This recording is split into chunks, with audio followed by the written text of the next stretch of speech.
et comment faire pour justement apporter ce meilleur soin possible. Et je l'ai dit tout à l'heure, notamment en tirant profit des analyses a posteriori des situations difficiles qui vont nous permettre d'acquérir progressivement une habitude en fait de la décision, on va dire, éclairée de manière pluriprofessionnelle. Et ça va nous servir de futur, on va dire, ressources pour d'autres situations qui ne seront jamais complètement les mêmes, qui présenteront des analogies, mais on ne va pas non plus tirer de livres de recettes, on est bien d'accord, hein, même s'il y a des guides, et on pourra vous en donner, et ils sont utiles, vous ne pourrez jamais faire l'économie de la réflexion ensemble pour la situation de monsieur Untel à ce moment-là. Et finalement, avec la nécessité de revoir aussi la situation régulièrement, puisque ça va faire appel à un travail infini. Hein, mais il y a le moment présent. Alors, comment on va faire pour défricher une situation problématique? Je vais être relativement brève, mais c'est pour nous donner un peu de billes. C'est des choses que vous connaissez déjà, mais pour le travail qu'on va faire aussi en atelier tout à l'heure, ben, bien sûr, il faut commencer par repérer ce qu'on va appeler peut-être les éléments cliniques de la situation, mais une clinique au sens large, hein, pas au sens médical. C'est une clinique pluridisciplinaire, donc où les observations, finalement, de chacun vont être utiles. Ce que la personne va avoir dit à la personne qui vient livrer le repas ou partager le repas à domicile va être aussi important que ce qui va avoir été dit au médecin généraliste quand il vient en visite. Et d'ailleurs, ce sera sûrement assez différent parce que, vous le savez bien, on ne dit pas la même chose au médecin ou à ses enfants ou à son conjoint ou à l'infirmière libérale ou au kiné ou à l'orthophoniste et j'en passe. Donc les éléments de contexte aussi qu'il va falloir repérer, à la fois historique, mais aussi de l'environnement de vie. Les acteurs en présence, hein, j'insiste, donc y compris les absents. Et en fait, on va procéder à ce qu'on appelle la narration. C'est en fait, on va raconter l'histoire qui nous préoccupe. Et on va faire mémoire aussi, notamment quand on est dans une situation a posteriori, ou une analyse a posteriori d'une situation. Parfois, certains professionnels disent « Oui, mais bon, finalement, cette situation, elle est plus d'actualité. La dame est morte. » Et dernièrement, alors c'est une médecin généraliste qui me disait ça, à qui j'ai invité à venir présenter sa situation lors du prochain groupe lundi prochain. Elle me dit « Oui, mais elle me trotte toujours dans la tête. » Donc oui, quand une situation nous trotte toujours dans la tête, eh bien, on peut en faire quelque chose qui va être utile aux autres. Donc, on raconte cette histoire en essayant d'objectiver au mieux la situation et ses difficultés. Donc, les éléments de contexte, la chronologie, ce qu'on a fait, etc. Et on va présenter dans cette histoire dans un espace qui est un espace de non-jugement. À aucun moment, on ne vient émettre une critique sur comment on a fait ou comment on est en train de faire. Hein. Mais par contre, on va partager nos questionnements et on va s'inscrire dans un espace justement de créativité. On va aussi rendre compte de notre implication personnelle et peut-être que dans d'autres circonstances, avec d'autres acteurs, on aurait fait autrement. Mais là, dans cet espace de contrainte, on a essayé de faire au mieux, mais on n'est pas suffisamment convaincu, en tout cas, on n'est pas sûr d'avoir fait le mieux. Et en tout cas, on estime qu'on pourrait peut-être faire autrement. Ça permet, cette première étape, qui nécessite en général une rédaction aussi de la situation, ça permet déjà de prendre une distance par rapport à la dimension psychologique du vécu de la situation. Et quand on vient présenter sa situation tout seul ou en équipe, c'est préférable, devant un espace de réflexion éthique, ben on se rend compte en fait que les gens ne vont pas lire ce qu'ils ont écrit, qui tient en général sur une page ou deux, mais commencent à raconter et à donner d'autres éléments finalement qu'ils n'ont pas écrits et qui vont être aussi des éléments importants de, on va dire, de prise en compte de cette situation. Et puis, on va essayer de formuler ce qui fait problème du point de vue éthique. C'est ce qu'on va vous demander aussi dans les ateliers.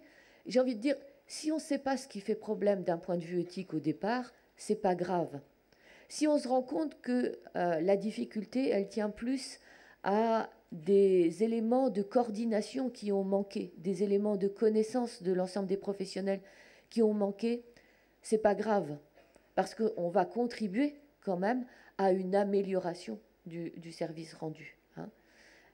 Et que parfois, ben, effectivement, à domicile, on a du mal à faire la distinction entre ce qui relève d'un problème de coordination qui n'a pas été résolu, et puis ce qui relève d'un problème véritablement éthique où on a ces principes dont j'ai parlé tout à l'heure qui vont entrer en conflit, principe de liberté, principe de sécurité notamment, hein, avec aussi des principes que vous avez entendus aussi, c'est le principe de bienfaisance, le principe de non-malfaisance, le principe de justice, le principe de solidarité, le principe d'équité également. Et en fait, on va rendre compte aussi de la prise de décision en précisant son objet, ses étapes et les conséquences observables et ou prévisibles. Parfois, on peut dire après coup, parfois on est dans le temps présent, dans une situation qu'on va dire à chaud, et on se dit, ah ben oui, mais en faisant comme ça, le risque c'est quoi? Le risque pour la personne, le risque pour peut-être l'entourage, et on va devoir apprécier, vous allez me voir faire souvent cette image de la balance d'appréciation des risques, puisque l'objectif, ça va être de maximiser les avantages de la proposition qui va être faite et de minimiser les inconvénients de cette proposition. Hein. Et que peut-être à un autre moment, on va dire, oula, attention, les avantages sont en train de diminuer au profit des inconvénients dans cette orientation. Donc on va devoir réviser. On va analyser effectivement aussi ce contexte donc éthique dans lequel la responsabilité des décideurs va être engagée. Parce que si j'ai dit que en éthique, la parole de l'un vaut la parole de l'autre, pour autant, certains plus que d'autres vont être amenés à décider in fine, à la fin. Les médecins pour les orientations thérapeutiques et les responsables, les directeurs, pour les orientations stratégiques, notamment parfois notamment l'admission, mais aussi peut-être l'orientation vers un autre type de service ou d'option.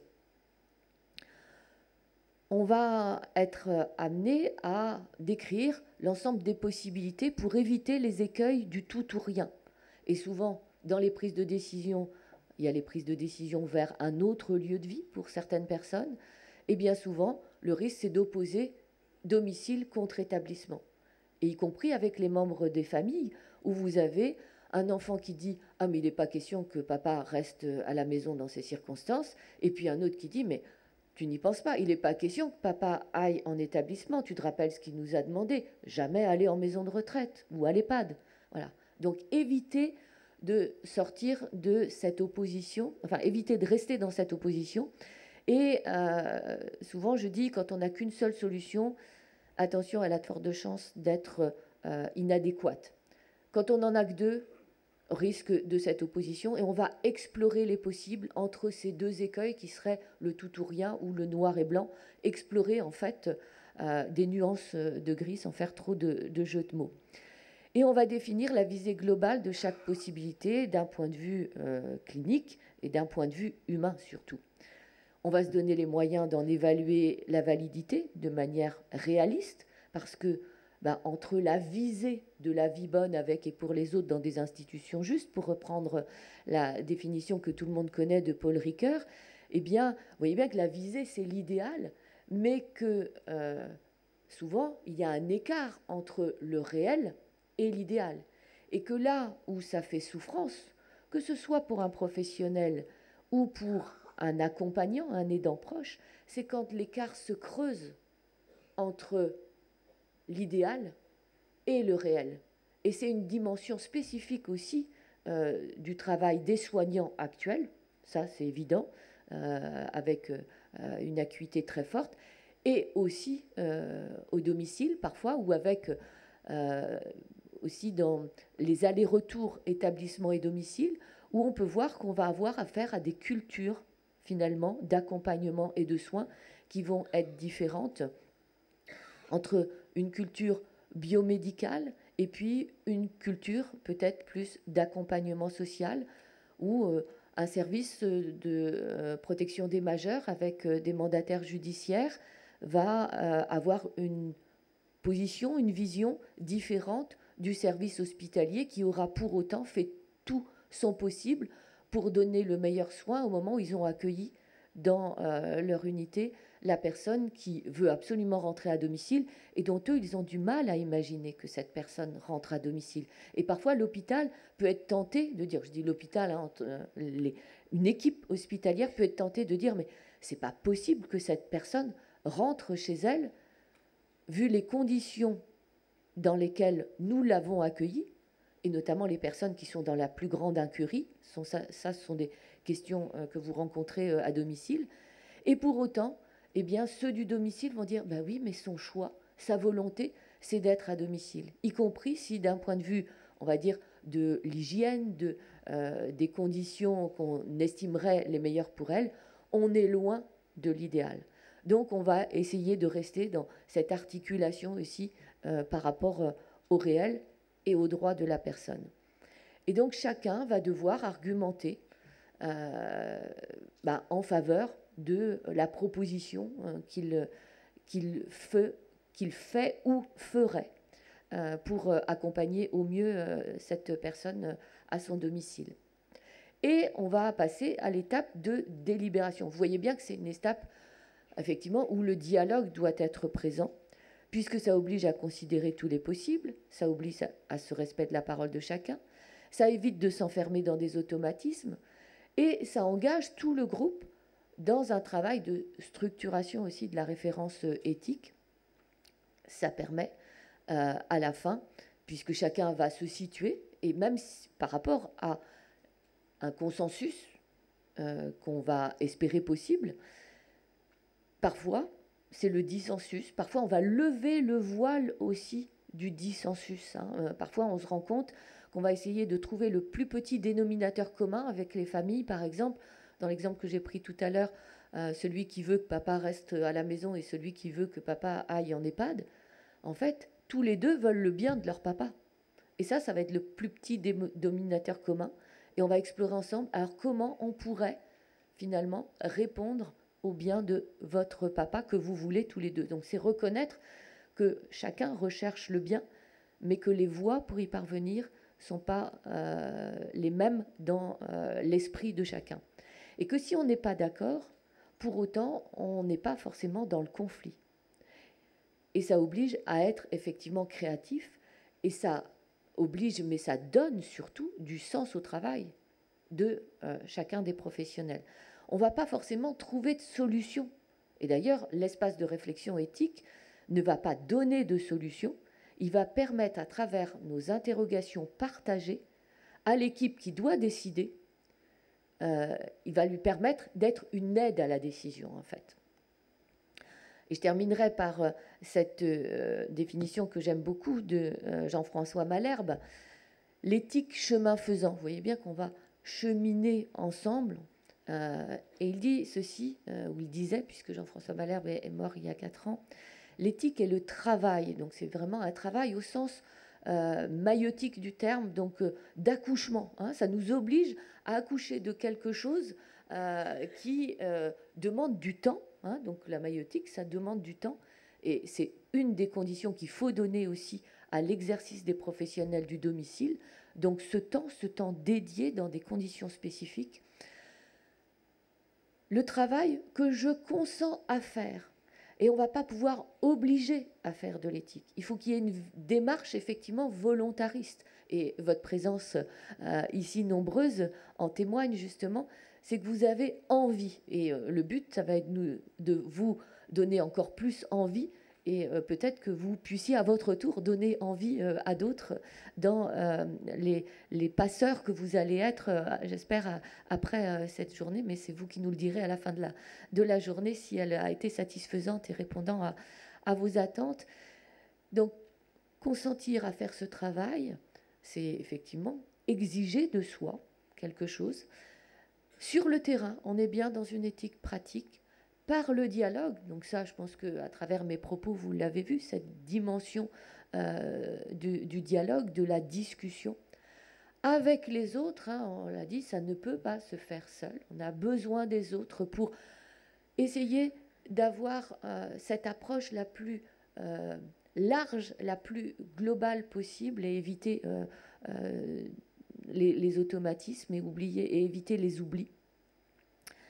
Autant que faire se peut, voilà, avec les autres, pour réduire autant que faire se peut, c'est effectivement, on n'arrivera pas à faire correspondre effectivement toujours le réel avec l'idéal, on est bien d'accord, mais on va essayer de réduire autant que faire se peut cet inévitable écart, c'est inévitable, entre nos pratiques effectives et nos valeurs affichées. Les valeurs affichées, vous les avez dans les projets de service, les projets d'établissement, pour ceux qui sont peut-être dans les établissements, mais en tout cas les projets de service et projets d'accompagnement personnalisé.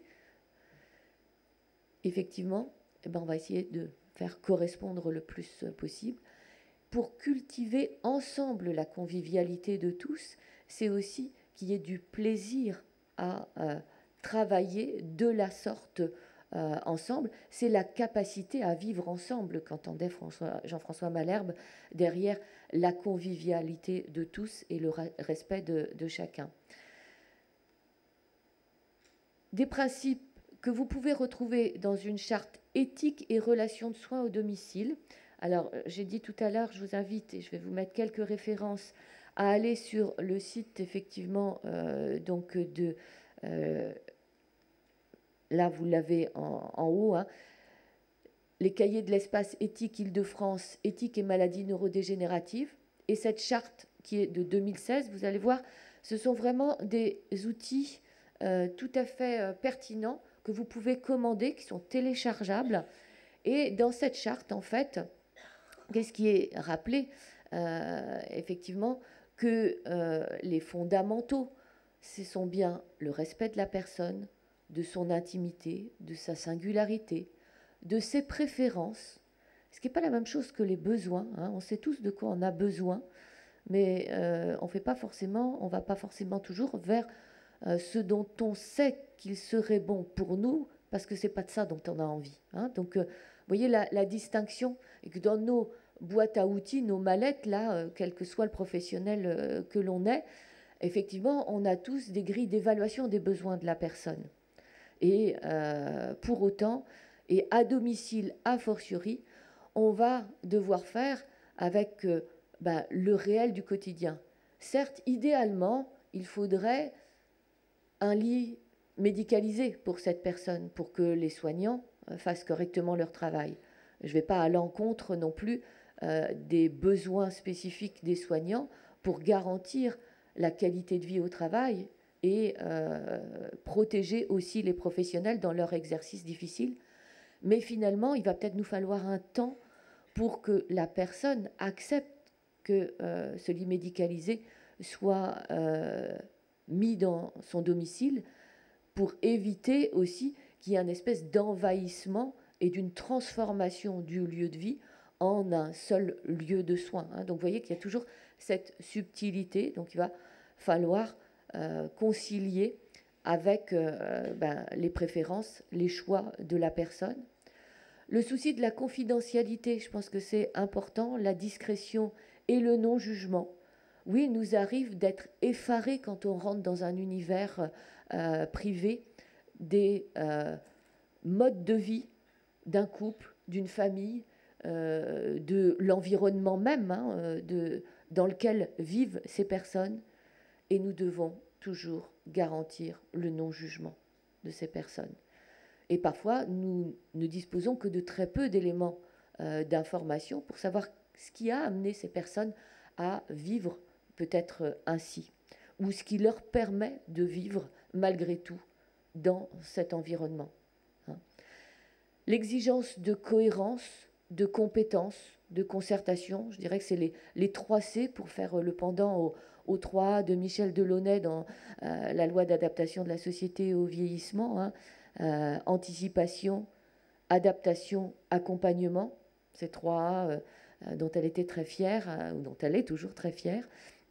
Et là, on pourra ajouter cohérence, compétence, concertation dans la mise en œuvre de ce qu'on appelle un plan d'accompagnement personnalisé ou un dispositif d'intervention quand on est du côté de l'organisation du travail, et en tenant compte de l'évolutivité possible des circonstances à tout moment, puisque entre le matin et le soir, ça peut grandement évoluer, et si on se réfère notamment à la personne en premier lieu, pour ce qui est d'une spécificité qui est la fin de vie, l'accompagnement de fin de vie. Vous savez tous que parfois, le matin, on a envie de mourir, et puis le soir, on a envie de vivre, ou l'inversement, selon les circonstances, et qu'il va falloir toujours s'ajuster à cela. Une dernière image pour peut-être donner une autre note. Effectivement, on a dit redonner du sens ou donner du sens au travail. Ben, c'est peut-être éviter cet écart, en tout cas cette illustration de Magritte, pour moi, que je reprends avec Karine Lefebvre, qui est ma collègue juriste et qui fait partie aussi de l'espace de réflexion éthique depuis le début de l'aventure à l'Aspanor et qui se réunit maintenant à l'EHESP. Et j'en profite pour vous donner une autre référence qui est un livre, on aurait voulu, mais on n'a pas la possibilité ici, puisqu'on est dans un lieu public, avec les presses de l'EHESP aussi, vous le proposez à la vente, qui s'appelle les éditions IG maintenant. Donc c'est une petite collection de 4 ouvrages, dont un consacré à la place des familles, c'est un collectif qui est tout à fait utile, un autre consacré aux intérêts de la personne, et puis celui-ci qui est consacré à place à l'éthique, qui rend compte effectivement de ce souci partagé des intervenants auprès des personnes vulnérables. Je veux rester dans les temps et surtout ne pas dépasser, donc ça va, on a même un peu de temps, et si vous voulez, vous aurez aussi l'ensemble de ces références.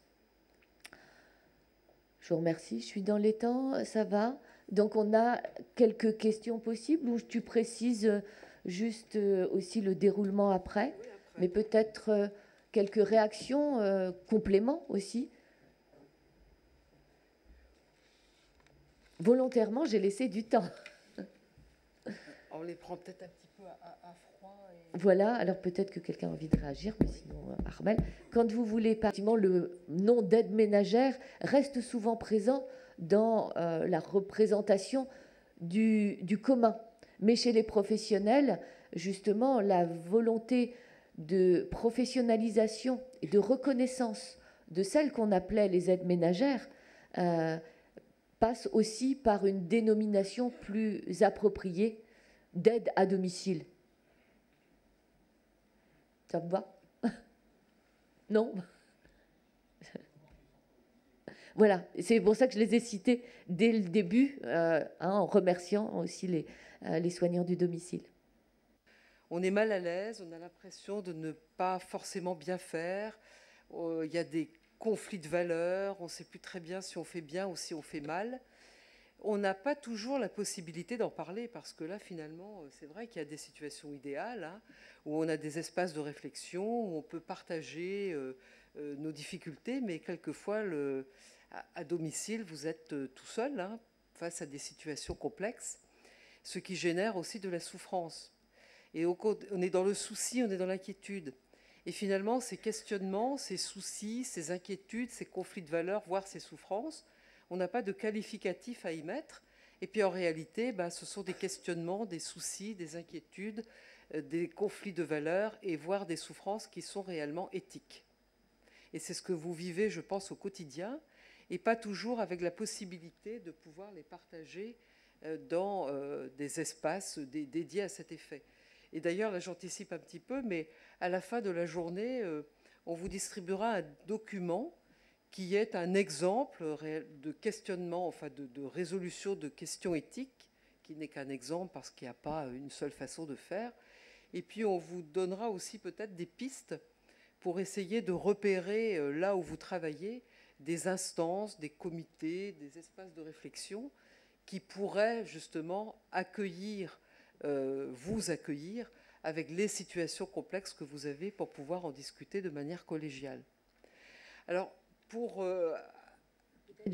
Peut-être juste à ajouter qu'effectivement, il faut qu'il y ait une volonté de tous forte, et à commencer par, du côté des politiques publiques, la volonté de donner les moyens à l'ensemble des acteurs du domicile. Et donc, la déclinaison, c'est les managers, les directeurs, les cadres. Il faut qu'il y ait une volonté forte affichée de donner du temps à cette réflexion et un cadre à cette réflexion pour qu'elle puisse vivre aussi au quotidien. Et puis parmi les ressources que je n'ai pas mentionnées dans les espaces de réflexion éthique, dans ces regards croisés, j'ai dit le regard du juriste avec Karine Lefebvre, mais c'est aussi le regard du philosophe, le regard des représentants du culte aussi, qui peuvent être intéressants pour nous permettre effectivement d'avoir d'autres questions que nous n'aurions peut-être pas si nous étions entre soignants ou accompagnants. Donc des gens qui sont un peu plus extraits aussi du quotidien du soin.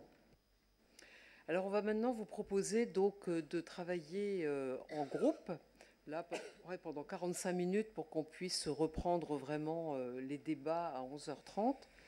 Donc chaque groupe aura un animateur, mais vous devrez désigner donc dans votre groupe un secrétaire et un rapporteur. Et là, alors il faudra d'abord faire un petit tour de table, hein, comme dans tout groupe, pour savoir qui vous êtes, ce que vous faites comme métier, ou ça. Et en fait, on a intitulé ce premier atelier « Éthique à domicile en pratique ». Et en fait, quand on disait tout de suite que finalement le questionnement éthique vient à l'occasion de situations difficiles, vous vous sentez en difficulté, l'objectif au sein des groupes, c'est peut-être de donner quelques situations que vous vivez de manière assez habituelle, quotidienne, et qui amènent justement à l'émergence d'un questionnement éthique. Et l'objectif alors, c'est de pouvoir, à l'occasion de ces situations paradigmatiques, pouvoir vraiment faire la distinction entre ce qui est question éthique, qu'il faut distinguer de questions juridiques, de questions déontologiques, de questions légales, de questions psychologiques, parce que quelquefois, ce n'est pas facile de faire la distinction. Et puis ensuite de définir les valeurs qui sont en conflit dans ces situations. Voilà. C'est l'objectif de ce premier groupe de travail, mais vraiment, hein, c'est en partant de situations qui semblent vous poser des questions éthiques. Hein. Voilà. C'est l'objectif de ce premier groupe. Donc vous allez vous répartir dans les groupes dans lesquels vous êtes placés. Donc les groupes 1, 2, 3, 4 et 5 vont rester dans cette salle. Heureusement, elle est très grande.